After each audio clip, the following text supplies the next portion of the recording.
ใส่หมูขาว ธนาพรทันใจ ปรเมฆจากพงมา พวกน้องนักศึกษาจากคณะวิทยาศาสตร์สังคมภาควิชาการท่องเที่ยวและการท่องแรมสาขาการท่องเที่ยวปี3ภาคบ่ายซึ่งวิดีโอนี้จะเป็นวิดีโอที่ใช้เพื่อประกอบการเรียนการสอนของวิชาระบบข้อมูลข่าวสารทางการท่องเที่ยวซึ่งจะเป็นในด้าน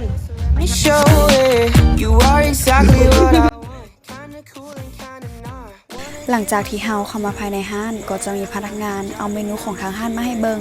โดยที่เฮาสามารถจะให้พนักงานมารับออเดอร์หรือว่าเฮาจะสามารถเข้าไปสั่งอยู่หน้าเคาน์เตอร์เลยก็ได้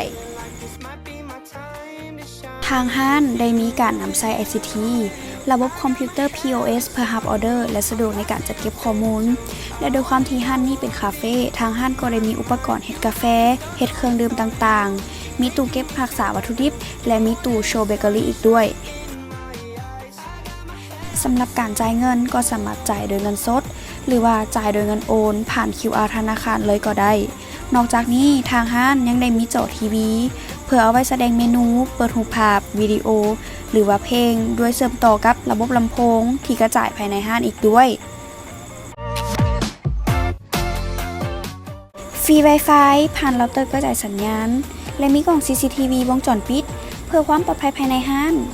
ทางห้านยังมีโซนเอาท์ดอร์ทางนอกพร้อมหรือว่าสินั่งอินดอร์ตากลมแอร์เย็นๆก็ได้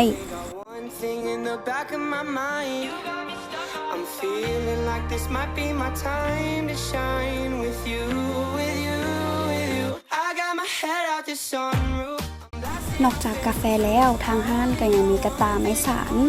พันไม้โถดอกไม้ที่สามารถซื้อกลับบ้านเป็นของที่ระลึกได้พร้อมที่ผ่านไปนั้นก็เป็นการนำเสนอทั้งหมดของพวกเราในมื้อนี้ถ้าหากมีอย่างผิดพลาดหรือว่าข้อมูลบ่ครบถ้วนบนใดก็ต้องขอโทษขออภัยมายังที่นี้ด้วยขอขอบใจบ๊ายบายมีเอ็นเครดิตเด้อเบื้องหลัง